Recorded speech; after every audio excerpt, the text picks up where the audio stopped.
My name is Ginny, also known as 2/3 Lotus, everywhere on the internet.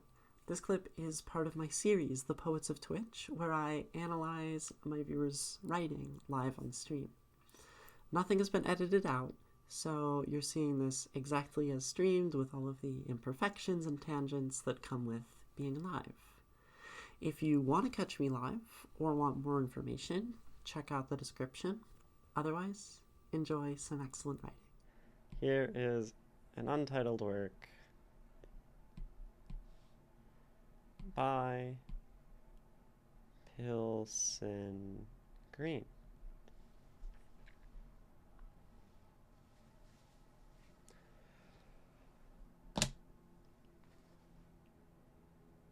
Resistant to all gods and devils, purgatories and hells and heavens, I asked him, "Did you not read the book?" He said, "Partially, but where is the hook?" So I say, have you even bothered to look? Every corner and crevice and nook. His answer left me all shook, truths and lies and truisms weaving. Being a being, it lacks a meaning. Roaring laughs and shattering grieving leave us all with reason leaving. I implored myself to question him more. I found no strength, stand there before. Him and myself the duel was won. He passed me by, and I him. We were a one.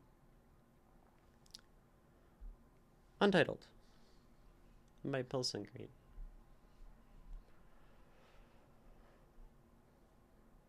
Gods, religion, books, purgatories, resistant to all gods and devils, purgatories and hells and heavens. I asked him, "Did you not read the book?" He said, "Partially, but where is the hook?" So I say, have you even bothered to look? Every corner and crevice and nook. His answer left me all shook. Truths and lies and truisms weaving.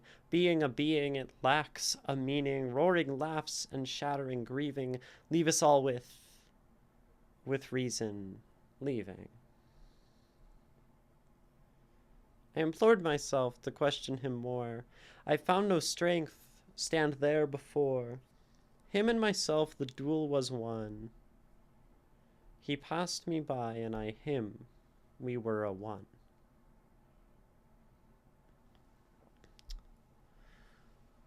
An untitled work by Pilsengreen.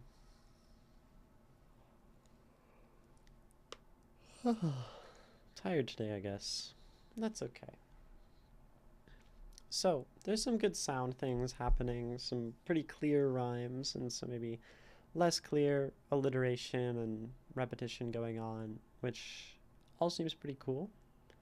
So, to start from our sound structure and meaning, let's look at sound.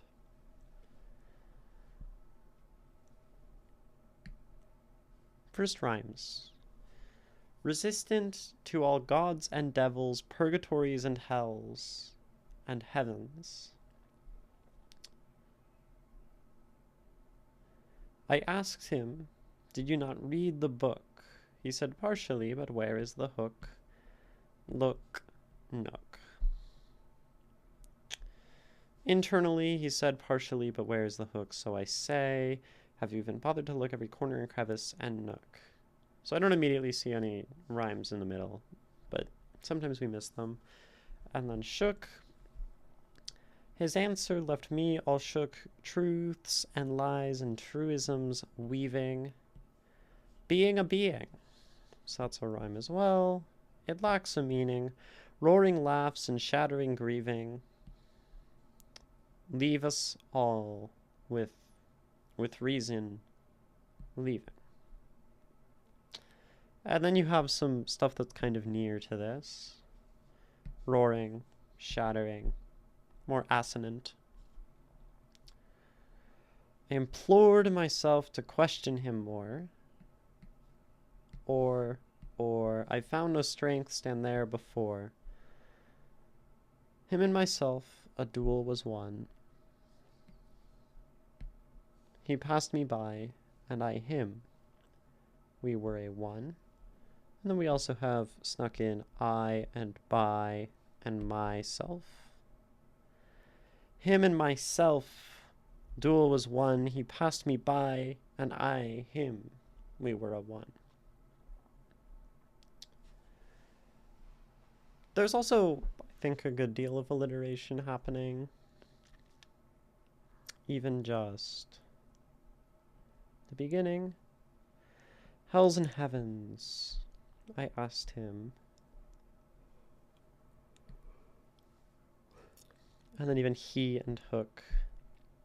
Did you not read the book? He said, partially. There's another rhyme. Read, he, partially. All fairly rhyming. Every. He said partially, but where is the hook? So I say. S. Even is. Have you even bothered to look? Have. The big alliteration is H. Hells and heavens, I asked him. He said. Hook. Have. Lots of H sounds.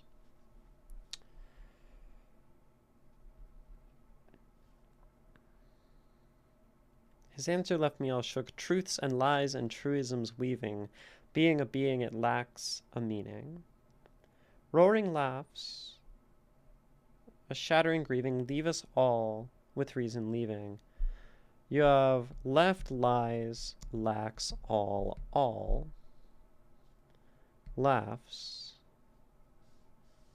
leave all. There's a lot of repetition of words as well that's happening in this poem between all, and resistant to all gods and devils, purgatory and hells and heaven. Read the book, he said, partially, but where's the hook? So I say, have you even bothered to look? Corner and crevice and nook. You sort of have like truths and truisms, you have being and being. And then at the end, implored myself to question him more. So we have myself and myself. And then this with here. So repetition of words is a big device being used throughout this poem. And we may find it connected to meaning in some capacity. We shall see.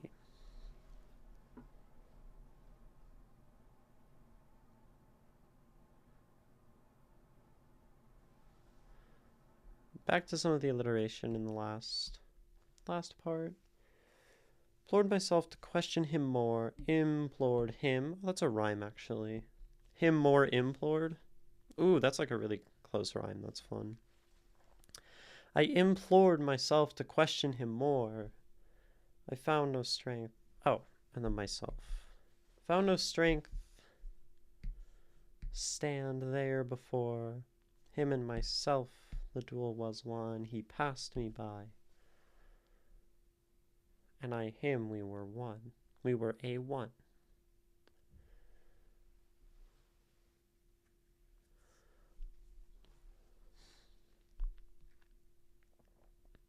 I think it's fun. It's written with these little grammatical hiccups. We were a one.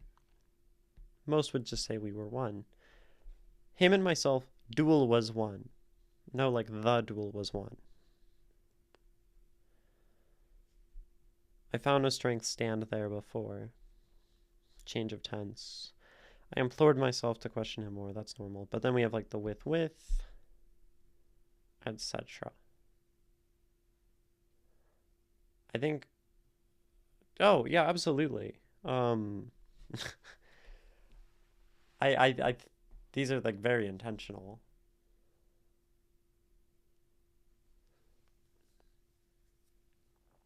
I just think it's interesting that we have a lot of sort of grammatical, like intentional grammatical breaking happening in this poem.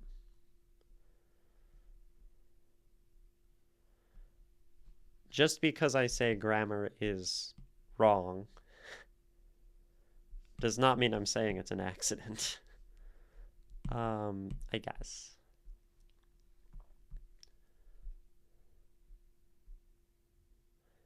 Resisting to all gods and devils, purgatories and hells and heavens, I asked him, did you not read the book?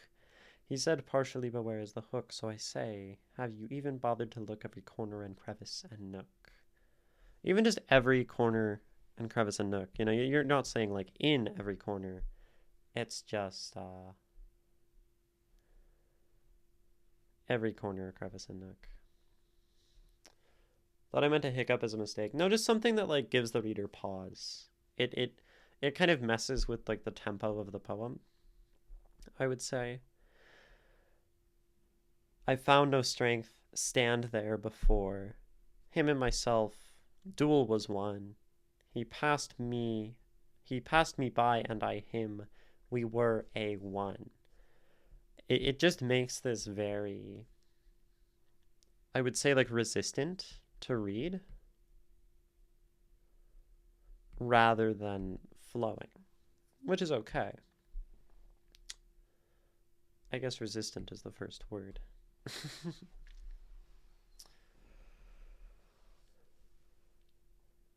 So, that's some sound ideas. And so maybe this is a big thing we noticed. A couple of big things. We notice repetition.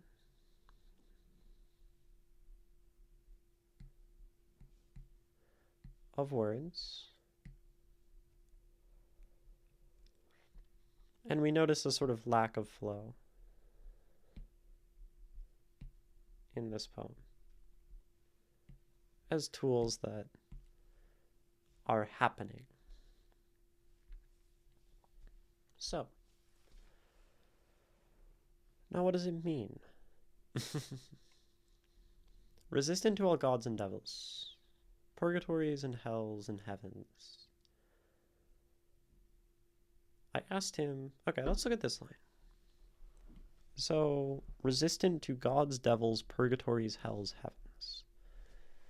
So, just generally descriptions of divinity.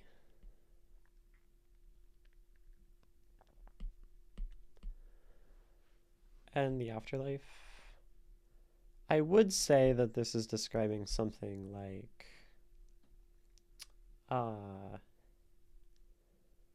these, what's the word? I guess like dichotomies, sort of. God and devil, hell and heaven. These are sort of like these polar opposites, extremes. Although this person is also resistant to purgatories. So probably not something as broad as sort of dichotomy itself. My first interpretation is the author is talking to an atheist. I asked him, right, so we have him and we have the subject. Two people. Important to know. Him and subject. Did you not read the book? So yes, this could absolutely be pointing toward like a religious text. He said partially, but where is the hook? Not really interesting. It's boring, or that there's just nothing that really grips his attention. Resistance to the Divine in the capital B book. Well, it would be a capital B book if B was capitalized, I think. But yes, a book divine. It's interesting that none of this is capitalized. At least hell and heaven. Even like gods. Hell, heaven, purgatory is a pretty specific Christian thing. This like threefold afterlife, which makes it interesting that we have like this sort of non-capitalization.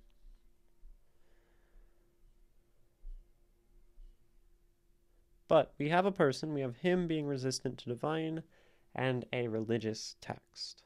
The capital B book. Maybe Christian, maybe not. So he said he read some, partially, but where is the hook? So I say, have you even bothered to look every corner and crevice and nook?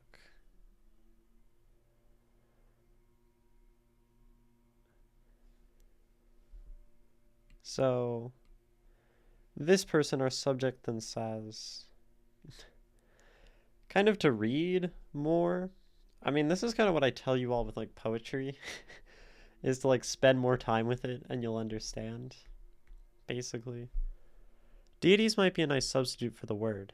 You get some nice repetition. You do. Resistant to deities and devils.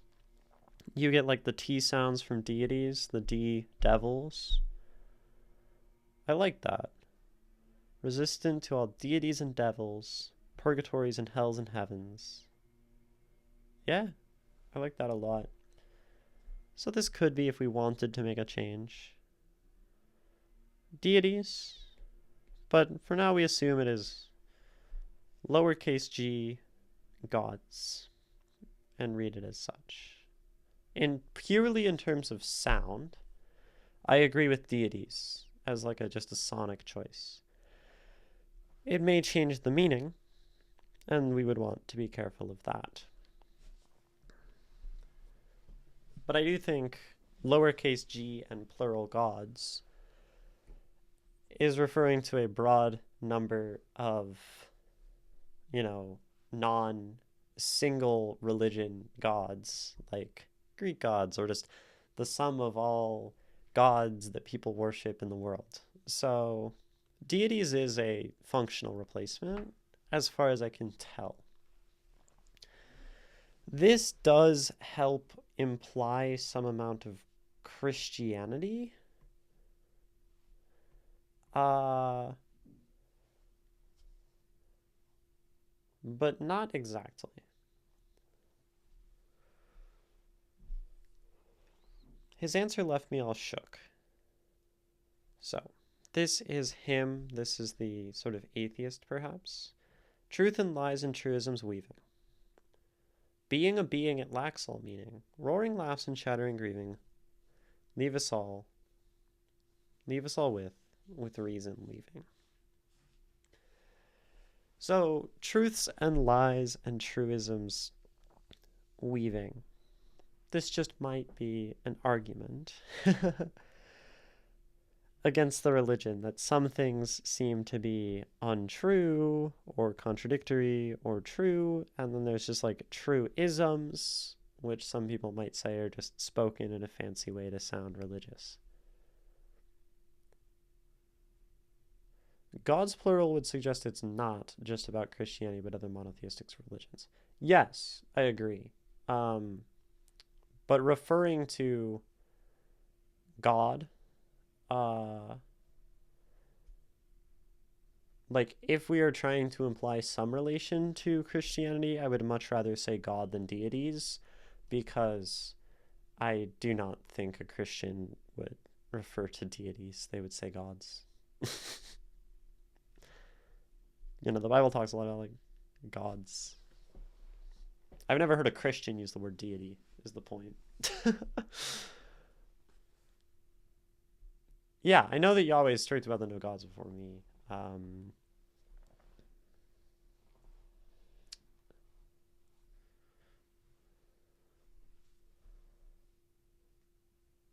Like, in terms of meaning on the page, yeah, it's talking about many gods. And probably, well, certainly not just Christianity at that point, if we're talking about multiple gods. So yes.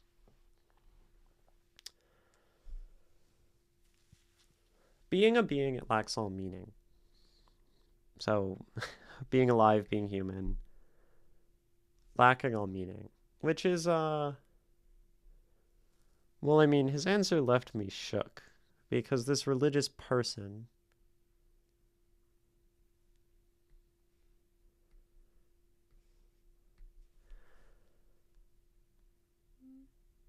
me wouldn't understand how there's lies in their religious text, or how someone would draw the conclusion of a sort of nihilism, which even nihilism implies meaning, but whatever. Nihilism creates meaning out of nothing. It says there is nothing, and yet we live, but whatever. Roaring laughs and shattering grieving leave us all with reason, leaving.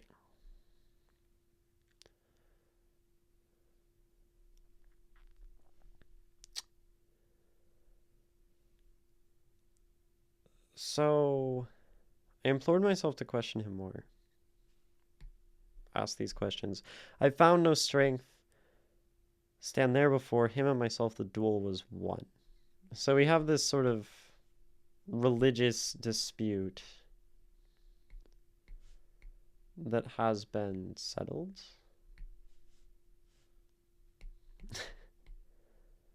Through words, which I've never seen happen once, and I don't think has ever happened in the world.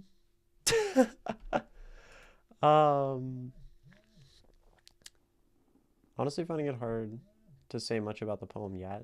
Yeah, it's always hard to say anything about the poem at the start. Not to distract from the discussion about meaning, but erratic rhyme scheme is kind of throwing me. I don't find it particularly erratic. Weaving, meaning, grieving, leaving. More before 1-1. And then these, like, it's pretty linear.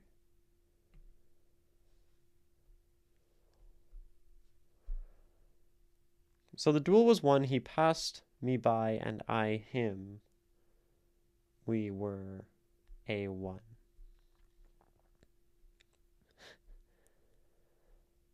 So, I mean, this line kind of tells me. He passed me by and I him.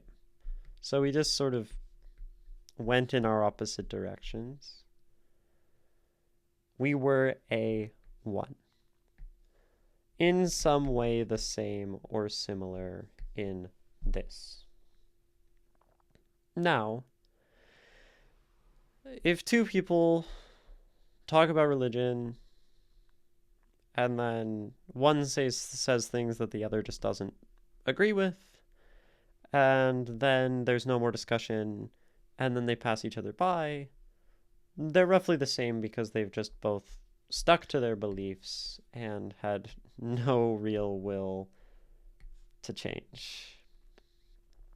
I think if we're going into a discussion with someone, this is just general life advice, don't have a discussion ever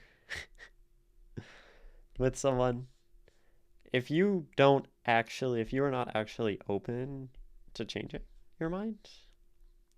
Otherwise, you are being an asshole. So, in a sense, I look at it as a sort of,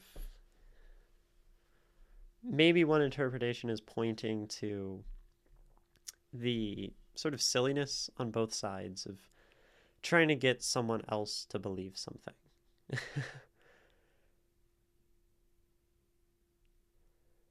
Because, the religious person offers his evidence, the atheist offers their evidence. Nothing happens, they are the same, they go their ways.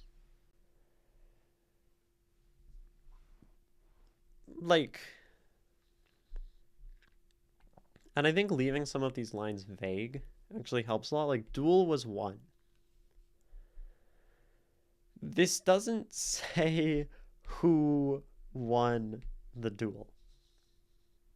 And it could just be that in a sense they both won. Because both of these people had their own sort of faith redoubled by the fact that they maintained strong in their beliefs against someone who challenged them.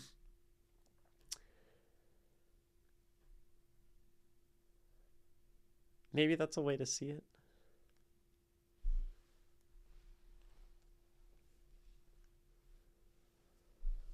Maybe there's an interpretation where someone wins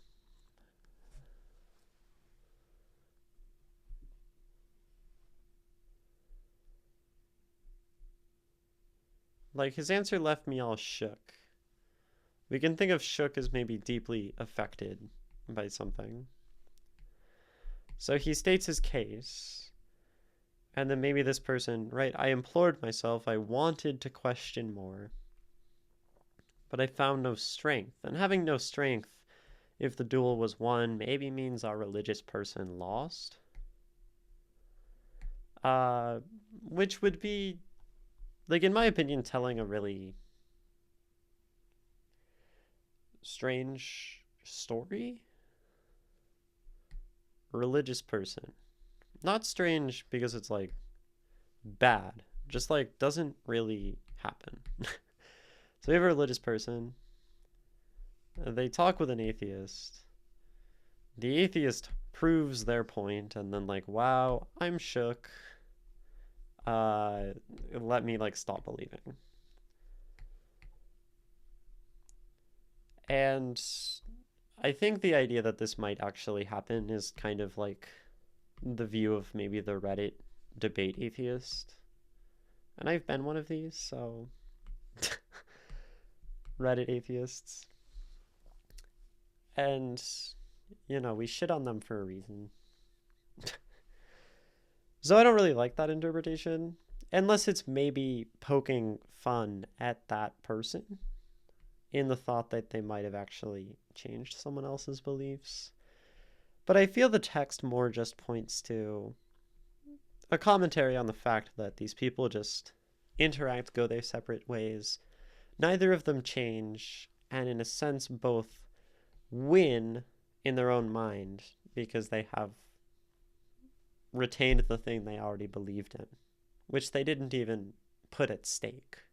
They were not open.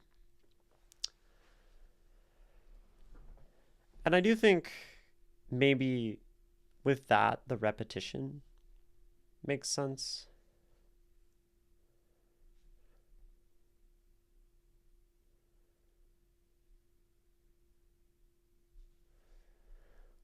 If the atheist had won, wouldn't it be that the duel was lost? The I is the religious. Yeah. Him and myself. Duel was won. It's the fact that it is not specified who won the duel. They are the same in the results, and they just pass each other by. I don't find this, like, the duel was won, but it maybe subverts the idea of someone winning and that they have both won in keeping their faith. Because there's certainly nothing in here to indicate that the religious person has converted the atheist. But it could just be that the religious person, I mean, if the religious person is talking, they would see, oh, I have won. But then this at the end implies, well, they both did. So it doesn't really matter. That's my reading. Roaring laughs and shattering grieving. Leave us all with reason leaving. Leave us all with reason leaving. The atheists, I think this is saying maybe like God came and left.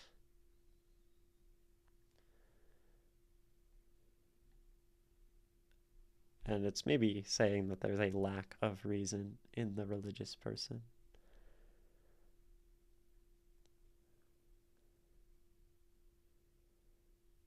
Yeah. Basically, they call the religious person dumb, I think. So it makes a good point. A very valid point. I think the double with might be a typo. I have to assume that it's not. I could see it as a stammer. Leave us all with reason leaving. And I mean, there is a continued theme of words being doubled, being a being. Leave us all with truth and truisms, all, myself,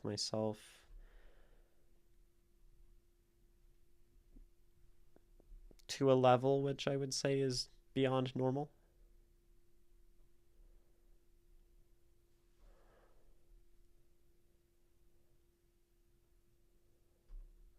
Then it would just be that the jubilation makes reason to leave. Okay, so if it was leave us all with reason leaving.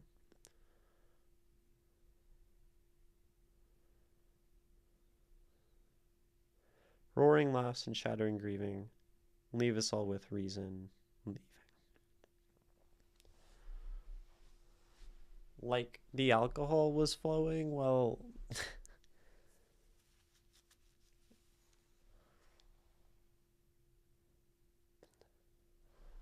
Like, I don't know why we would want to assume that about the poem.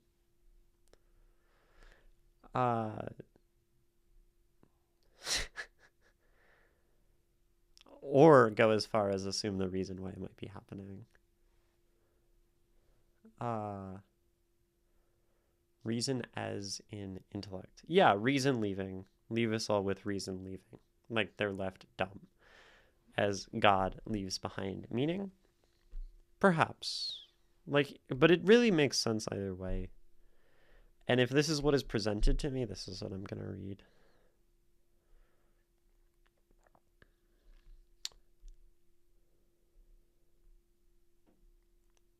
I think also just the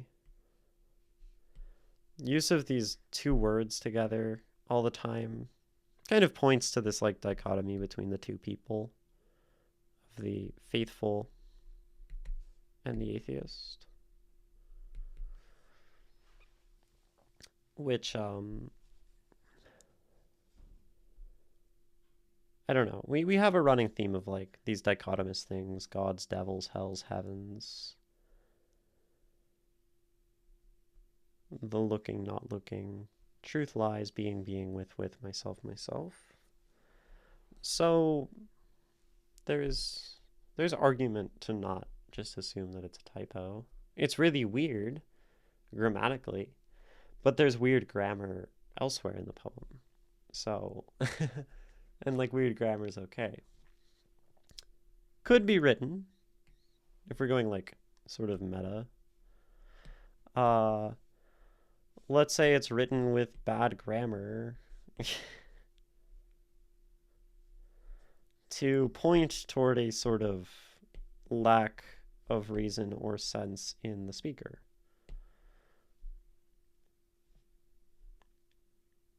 That could be something.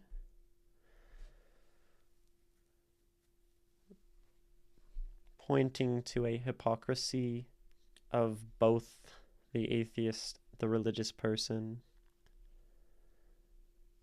The atheist talks nonsense.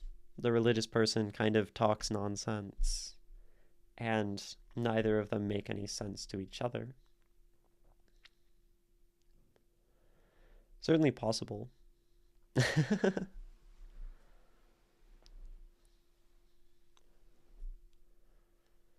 I kind of like that idea.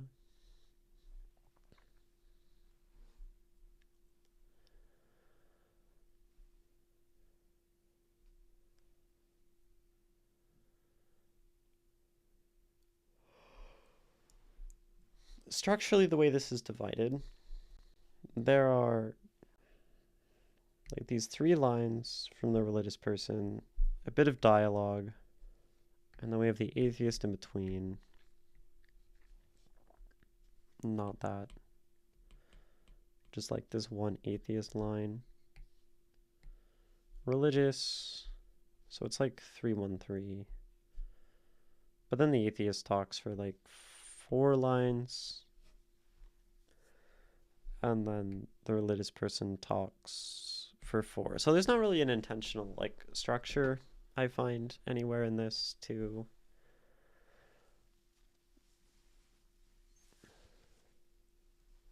like I guess I sort of wish that the way this poem was structured would point toward this like argument more. Like I like the dialogue section. I don't find the way this is laid out particularly helps to convey this.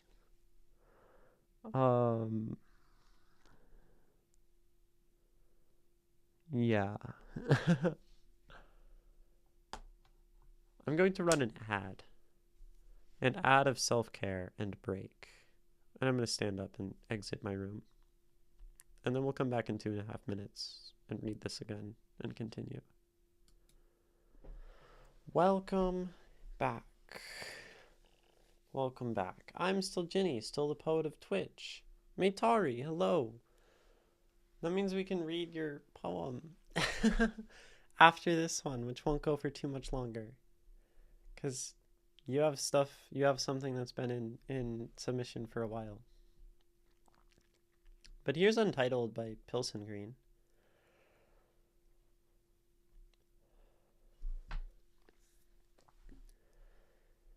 Resistant to all gods and devils, purgatories and hells and heavens, I asked him, "Did you read the book?" He said, "Partially, but where is the hook?" So I say, "Have you even bothered to look every corner and crevice and nook?" His answer left me all shook, truth and lies and truisms weaving, being a being it lacks all meaning, roaring laughs and shattering grieving, leave us all with reason leaving. I implored myself to question him more. I found no strength stand there before him and myself. Duel was one. He passed me by and I him. We were a one. Untitled by Pilsengreen. And I also think, just like looking at this, if we were talking about the meaning of people not sort of discussing anything earnestly, lack of earnest discussion, right? We would hope that if we're going to discuss with someone anything, we'll like listen to their ideas, and in some case like also know what they are talking about and maybe actually engage with their thought. And we see two people doing exactly not that in this poem. I asked him, "Did you read the book?" He's like, "No, I read some." It's like when someone shows up to class and the professor is like, "Did you read the book?" And they're like, "I read like 2 pages." And it's like, well, you're not making an earnest effort in that discussion, in that learning, in that communication. And in the same way, this atheist and this religious person are not doing that. And in the same way, like, the religious person, if they're going to discuss with an atheist, would hopefully also understand some of the points where they come from. I mean, you have maybe some ideas of, like, nihilism and hedonism and maybe other philosophies here. But then just, like, shook and surprised and not really engaging. And this line might also point truths and lies and truisms weaving. I mean, this could be like, I mean, it does say colon. So his answer is truths and lies and truisms weaving. But that could be the religious person seeing the atheist as truth, lies, truism weaving. Or it could be the atheist saying that religion is truth and lie and truism weaving. Which, regardless, is just looking at what the other person is saying and denying it without thought. So, for that, like, I think this poem communicates that idea well. And says, it shows people not engaging with each other in thought. Which is a pretty big issue, I would say. You're a physics major, Maytari. Fun, also very confusing. I got lost today and walked the entire length of campus because I went the wrong way one single time. Yeah, don't sweat it too much. Campuses are big and confusing, and being late does not matter. There was a point where I was intentionally getting to classes late to, like, break the temporal mold of having to be somewhere at a specific time.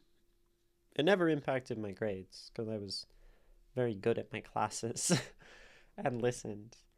But I didn't like the idea of having to show up at like 10:20. So I'd show up at 10:30. No one cares. As long as you do well.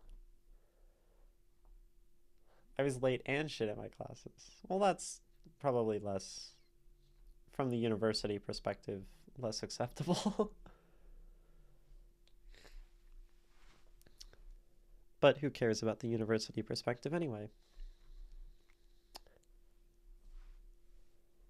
And I mean, so going back to this poem, all gods and devils.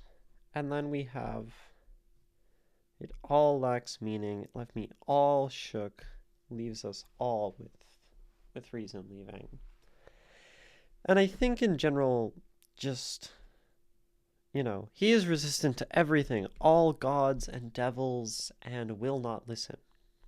So it's not only showing that he is, in his own way, sort of not open to discussion, but that maybe it's not. Like, maybe he is in some way open, but the religious person has labeled the atheist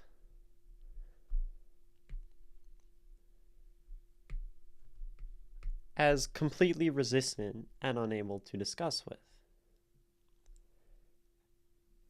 And then this just feeds into this dynamic of these two people not being able to understand each other. And the atheist probably thinking the same about the religious person. That,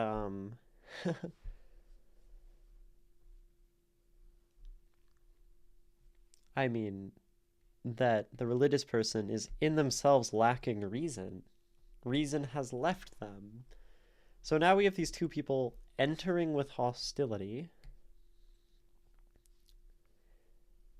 to a discussion that no one is actually willing to have. And when this happens, it's sort of annoying to me. So I'm in this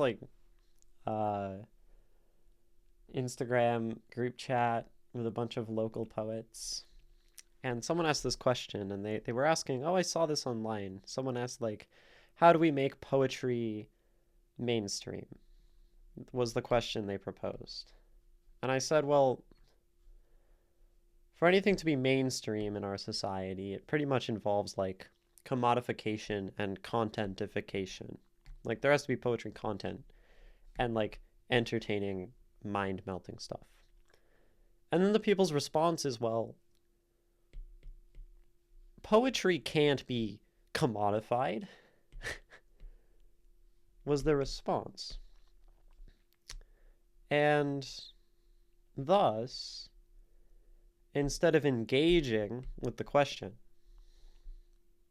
which they asked, how can we make poetry mainstream? They default to what they already believed, which is that poetry can't be mainstream. And it's just an example of how people will go into these conversations in life with no intention, and even starting discussions without actually caring to change their mind. Hot take. Due to the rise of the internet, there is no mainstream as it existed before. Yeah, no, absolutely. And it's more an example of just the mindset of the person. And then everyone in the poetry group sort of agreed with them, and it's well, maybe, but you're asking how to do it. The hypothetical, how would we do it? And it's then don't say it can't be done. It's the same. Let me talk to this person about religion, but then have no actual intention to change my mind if they provide something convincing or interesting, which happens on both sides of pretty much every debate. And I think the internet has created this thing where you can just spit your opinions out into the world, and if someone disagrees with them, then if you're in an echo chamber, they just get downvoted and ignored, and we just circle jerk our own opinions into oblivion and extremity. Or you can just look at what they said and say, oh, I'm gonna turn off whatever app and not engage with this. The number of cultural touchstones that everyone knows is going down. Yeah, it's all very decentralized, atomized, and that's bad. this sort of speaks to two people in echo chambers. I think if we're paralleling it to modern society, who have themselves and their like belief, be it like a Bible or whatever, and then like this person over here who's in another box of belief who says no Bible. And they both have these like associations about the other group, preconceived, and then they just go into their discussions not actually trying to change. It does allow niches to grow and people to find or make new things.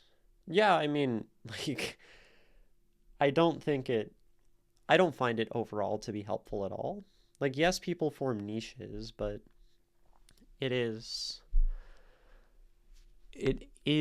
in the communication to other people and other voices and talking to people and new ideas that we make, I would say, actually interesting things. I very rarely have found something coming out of an echo chamber to be entirely compelling because it's so one-sided. It's great that you can form small communities, sure, but it takes these small communities and separates them. But is there that conversation with a monolithic mainstream? That echo chamber is just bigger. I mean, perhaps, yes. But then you just get down the rabbit hole of like the society in which you exist fundamentally in some ways stifles thought. So one thing we can say is to deconstruct society, be an anarchist, which actually doesn't even matter because they still have community. It's not a deconstruction of society, it's a deconstruction of the state. And living alone is not the answer. You just get like quite literally schizoid, closed off and in your own deluded world. So, would I rather have a bigger society stifling me or a smaller and isolated society or group or echo chamber stifling me? I think I'll take broader social connection any day. Hi, Ray. We're talking about echo chambers and stuff, and society, and religion, and also a poem, because that's kind of what happens. How are you doing, Ray?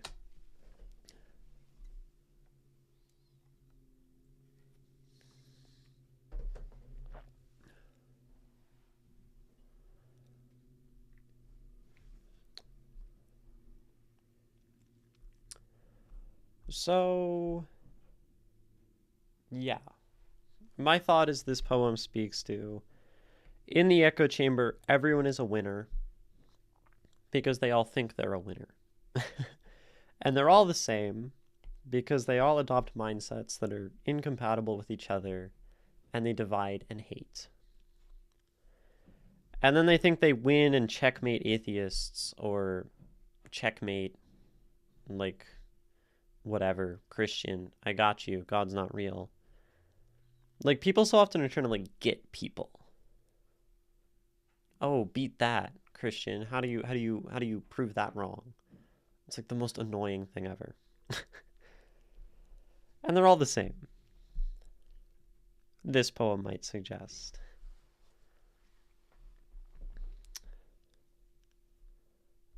None of them actually engage with each other's thought. And they just judge. We all just judge. I just judge. I was once one of those new atheist religion haters. So was I. And that's why I think I say this with so much confidence is I was like in a religious school as an 8th grader and I hated the world. And that's when I found Reddit and I decided, oh, I'm just gonna try to prove these Christian people wrong and be so solid in my atheism that I can just ignore them.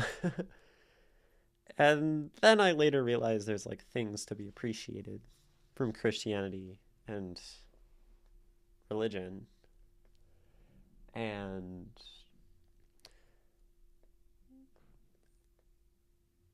in some way things to be appreciated from atheism and other systems of faith.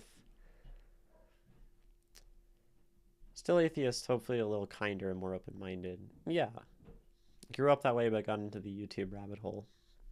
Yeah, and I mean, so you see this, like, the big thing with the online atheist community is it's sort of this, like, rabbit hole into, like, weird alt-right stuff, where, like, you get the atheists, and then they somehow, like, go down the rabbit hole of crazy people, and then you get to, like, alt-right pseudoscience.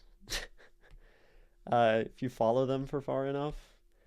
And, like, also, or maybe it's, like, leads to, like, incel stuff, which leads to alt-right. That's right. And then, because that is the process of further atomizing and further going into tiny niche subcommunities and hearing your own voice just reverberated around you, and then it pushes you to extremes. And then you're an angry person. You like feeling smug too. Yeah. Because we like being the, we like winning the duel. Who doesn't like to win the duel and think they got someone and beat them with their intellect and ideas? But it's all very childish.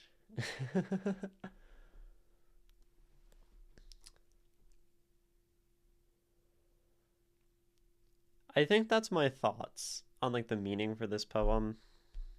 And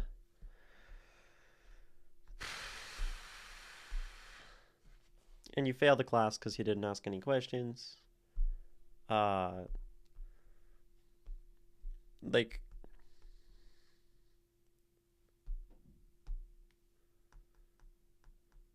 this actually annoys me. Especially when people, like, are like, oh, you don't have to be here to read my poem. If you're gonna say, like, you can read my poem while I am not here, you better have questions. But anyway, this is Untitled by Pilsengreen. Resistant to all gods and devils, purgatories and hells and heavens, I asked him, did you not read the book? He said, partially, but where's the hook? So I say, have you even bothered to look every corner and crevice and nook? His answer left me all shook. Truths and lies and truisms weaving, being a being, it all lacks a meaning. Roaring laughs and shattered grieving leave us all with reason leaving. I implored myself to question him more. I found no strength stand there before. Him and myself, duel was one. He passed me by and I, him. We were a one. Untitled by Pilsengreen. I don't know, it's like a perfectly fine poem. I think it says a thing. I got an interpretation from it. Also, no questions or really opportunity for me to have a meaningful conversation through it. So, thank you for watching. I encourage you to check out the rest of the series, follow if you enjoyed, and stop by Twitch if you want to share your own work. See you there.